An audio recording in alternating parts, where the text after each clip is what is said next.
So, Zelene, it's really wonderful. I'm so happy and glad to have you here today evening, or in the afternoon. I think it's a midday for you in Chicago, and it's Yes. the afternoon, late afternoon, evening for me in Hamburg, where I'm at the moment. So we had your exhibition, or we have your exhibition in the WOLDT Gallery, which is wonderful and really, really inspiring and interesting. And I'm so glad that you decided to make it with me together as a virtual exhibition. Even it's not in a real space, but it's a virtual. Oh, it's my real pleasure. Yeah. And there was an idea from the beginning. We should talk about your artistic practice, about your art. How did you start to work, and then also maybe also about the steps you had in your development, maybe, and changes which happened. The exhibition is about it reflects the situation of COVID 2020 and also now 2021. And the majority, I think all of these artworks we have presented or are presenting at the moment has been produced, you produced them last year and this year, 2020 and 2021. And the title is Air's Chamber, so it's related to question of air and breathing and everything which is around this that exposes at that time. Tell me something. What was when you have this moment that you need to produce a series of artworks related to this topic? So COVID, I think, changed a lot of things about our thoughts about the world, what's happening, and what it means to be a human. Like, this is very advanced time. We have Wi-Fi, we have cell phone, we can do many things in our life. But this pandemic pushed me to think about what's mean to be a human. Like, we are fragile because virus can defeat us. We have to stay home and we can't do many things we used to do. So life changed and still changing for us. So I was isolated for quite a while, like everyone. So I wasn't doing many things. It was frustrated until maybe July of last year. Because previously during isolation, I was reading books. I was trying to calm down to think about art in general, but didn't really do any practice. But in July, I just felt, okay, no one can predict the future. Okay, just cheer up. You need to do something. And I will start to think about trying to further my practice, because my practice was already about the spatial perception, but I wanted to do more because pandemic is about the air, about the quality of air. So we cannot touch people through the air, so we have to keep distance from each other. So the space is very important. So you kind of inspired me. Okay, I need to explore more about this. So I already started to stack panels together, but it wasn't quite as what I'm doing right now. What I'm doing now is very deliberately put canvas together side by side or up and down, really make three-dimensional. So I think that's the change I am making during the pandemic and for this new exhibition with WOLDT Gallery. So do you, I understand that you started to think more intensively, or you focused also on space. It's not just the air, but it's the space, because we became isolated and closed. We couldn't. We just became suddenly immoral. We couldn't travel. We couldn't get out partly. So all these questions came up to us at that time, and the space became something very essential. And we had the opportunity to get out, for example, also to have a walk in the forest, for example, somewhere in the nature.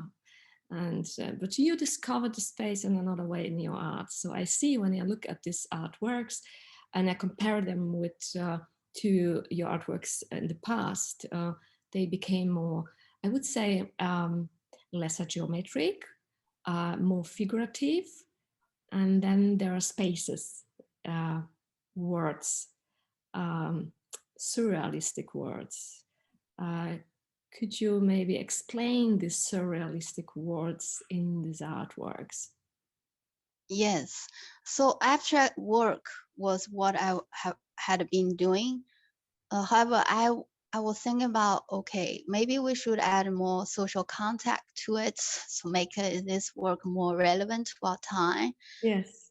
And so when I signed a year, 2020 or 2021, okay, maybe many years later, people look back, oh, that's, the people know that's related to COVID, like the oxygen tank in my work, the screaming figures. It's kind of recording of our history, our time. So I think it will be interesting, especially want to relate it to this special time. So I started to make figures. I started to make some kind of, as you see, oxygen tank and all those lines. Yes. And yeah, I think it's interesting This to. is what I see. It's also the color in your previous artworks, which were maybe more abstract and geometric, with strict and lines. I see there is a more color. It's more colorful, and this is so optimistic. You know, it's. I wouldn't say your previous artworks didn't emanate optimism, but an energy. It was another energy, maybe, and another optimism. But this colorful parts, they are even so different to this what you produce that you produced earlier. So tell me something about the colors. Yeah, so color is something new. I think about it as like new dimensions, new tools I can add to my art. Okay, previously my art was mostly black and white. I explore the spatial perception. I use the lines and thread to explore the movements, like put emotion to it. However, as we all know, color actually express emotion and express the movement as well. If you do the color study, we put a color together, you can feel the movement. Mm-hmm. So it's definitely linked together if I use color to that way. So it's definitely an addition to my art practice. That's one about spatial perception, how I use color to do this work. And secondly, I want to see the color can express the emotion we are having during this difficult time. Because if I use strong color, maybe I can resonate with my feeling. So I hope audience can feel the same from the art and the color I'm using. Yeah.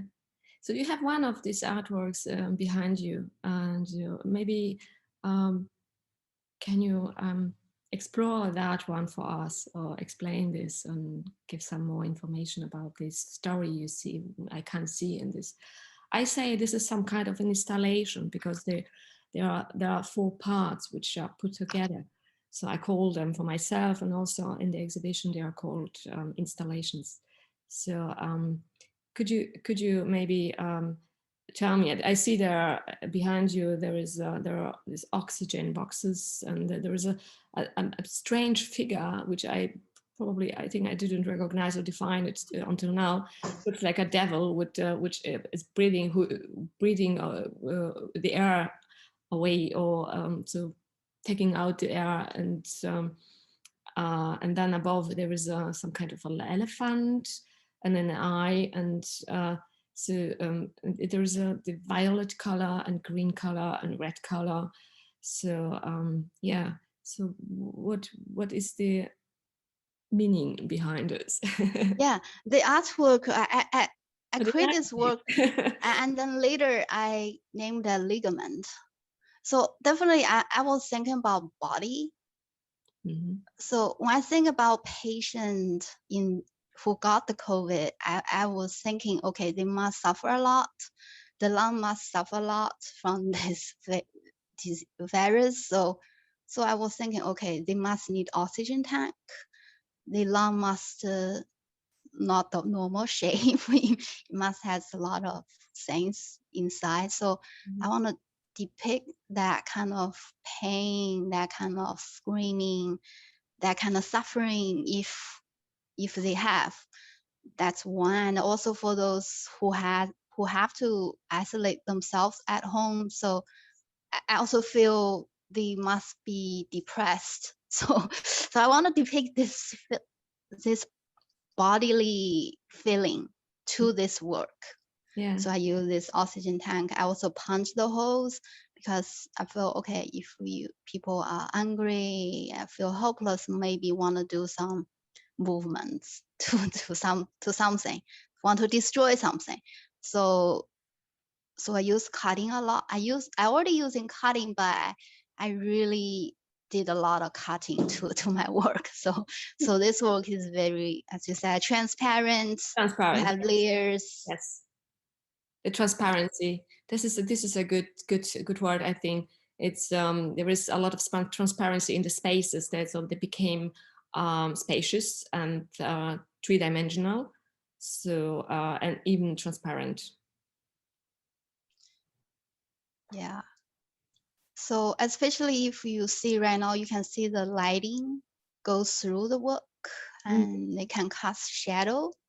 So that's what I really like, why I'm doing this, because really I'm introducing the environment such as the lighting, no matter it's natural light or in the light bulb, the work can engage with the environment, engage with audience. Did you check the light? So, for example, when you hung up this somewhere and you place it in a space, or maybe during your during that time you produce it, did you check the light? Where is it coming from, and how is the expression of lights and colors? It depends on shadows, maybe, or was it important? Yeah, I definitely think about it. Yeah, I definitely think about the lighting. Although in general, I would say it's daytime, so I don't, but I do feel, oh, I would, during making, I would say, okay, how the shadow would be seen, because you go through several layers, 2 layers now for this work, they have 2 layers. They have 2 layers canvases stacking together. So the lighting have to go through 2 layers. Your eyes have to go through 2 layers. So yeah, I like this kind of moving. Okay, you see the work, you see inside, you see the shadow, you see the wall. So that's yeah. Also, if you hand the work in a different space, different background work, I think the feeling of the work would be different. Yeah. Could you I remember now the different titles? So each one of these is titled, and there's one called Fake. Why did you title it Fake? What's the meaning of fake in this situation, or in general, how you choose the titles? Yeah, I mean, title, I think a good title is not too direct. I may be related to, but not indicating what the work means. So can really let the audience think about it. Maybe add another layer of meaning to it. So the title could be quite, maybe not even that related to, but of course I want to be related, but I don't want to tell directly what my work means. So I want to, like, a game, that kind of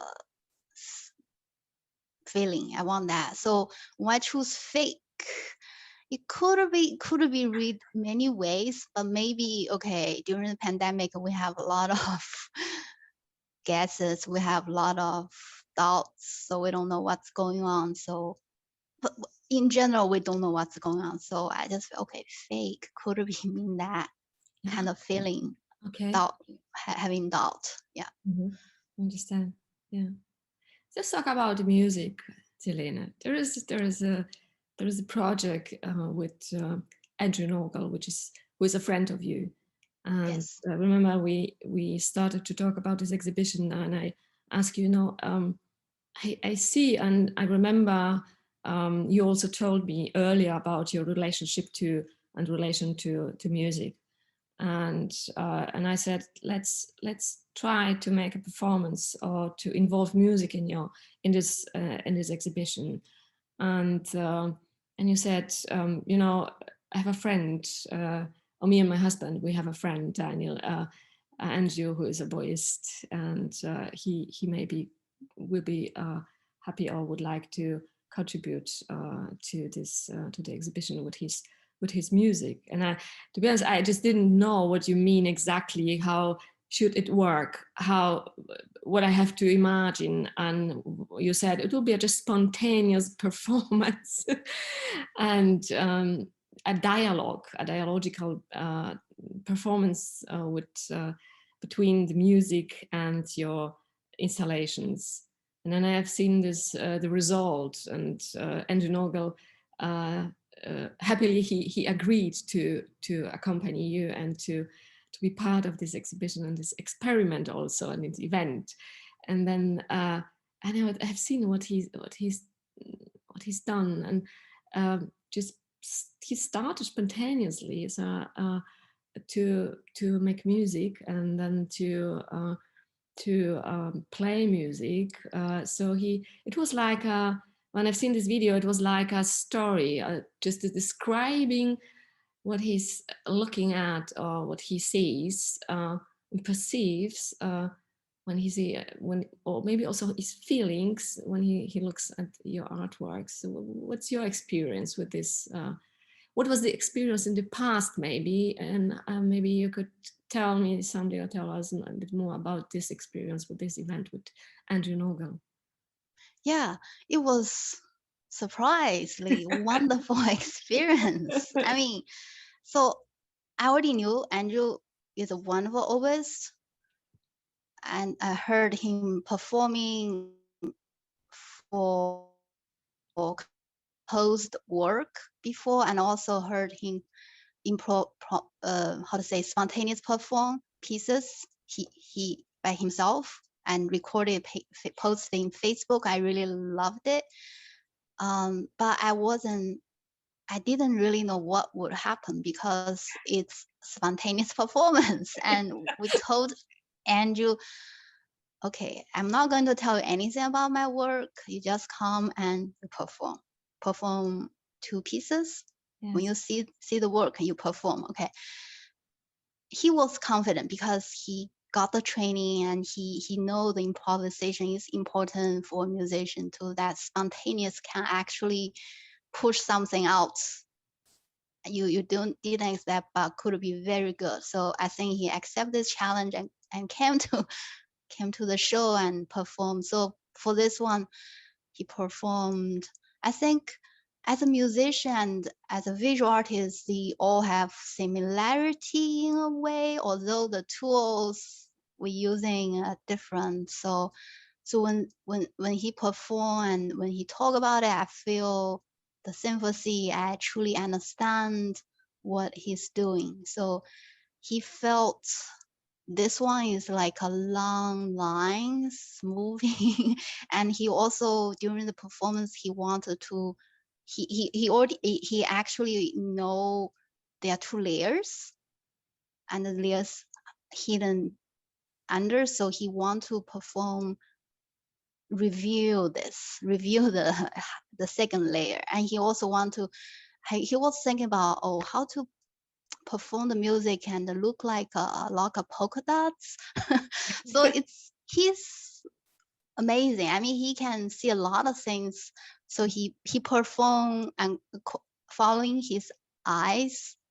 So yeah, I mean, it's cool. This is something as a translation, translation of visual and emotional experience with fine art and this three-dimensional artworks, translation into a abstraction, into a musical abstraction of notes and sounds.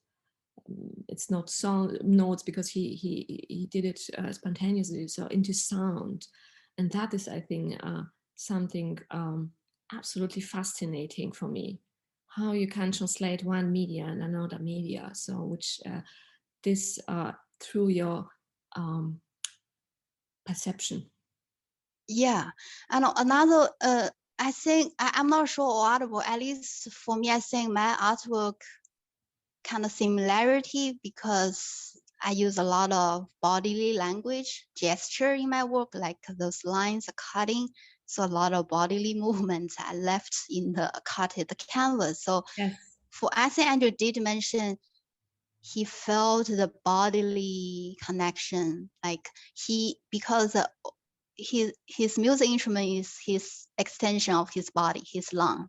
So he definitely saw that those canvases are the extension of my body. So he felt his music can express those kind of movements and those lines. So yeah, so that's the connection we have also contributed to his performance. Yeah, I think it's like the transportation of energy from maybe your emotional and intellectual life or inner life into an artwork, using gestures and using your body. And then he's even also taking this, so he's able also to perceive this, to receive this energy again, back again to through this perception of visual perception, and then transport it again into an artistic movement, an artistic process, which is really, really great. So I mean, the result was amazing. I just loved it from the first moment. And I said these are just small pieces, musical as artworks of in music, and I'm really glad he participated to the exhibition and produced with you this wonderful performance. Zelene, what's the plan for the next month? I think you're preparing an exhibition in New York. yes. Are you producing something new, or you would like to present something you have already produced and on stock? Yeah, so the organization who is presenting my solo exhibition is Chinese American Art Council in New York City. Yeah. So the solo exhibition was scheduled last year, but unfortunately was delayed to this year. Yeah. But if I think from another way, actually good because I can present my new work in New York City. So I will present at least another 3 new works. I'm currently making them. So I think in general, because the COVID situation is, I don't know, of course, we can't predict the future, but seemsly is losing up. People start to go out, to dine outside, to shop. So the experience is different from last year, actually. People maybe adapt to this kind of new life, living in fear, but also living in promising future, maybe, we don't know. So I want to depict this experience in this new work. So yeah, it will be very exciting to produce some new works. And but you're traveling to New York for the exhibition and to prepare it in there. Yes. Yeah. So it will be December. So December. so I still have time. So we will travel to New York City to install this. Yeah, to install new works. Yeah. Zelene, it's love to talk to you. I mean, it's I think I would like to. I hope we will have very soon time and opportunity to meet us each other in person, not only virtual. But Yes. this is a great opportunity also, even in a virtual world, to talk to you. So I hope we will have soon the opportunity to have a coffee or even tea and to talk in the real space, and it would be fantastic. Yes. So I want to thank you for the time and for the explanation, and then I think we need also to maybe to focus what you said on paper, and maybe write something. Okay. About this. Okay, thank you so much for the evening and for the time. It was a pleasure to have you here. Thank you. Yeah. Thank you so much, Isabella. Okay. Bye. Bye bye.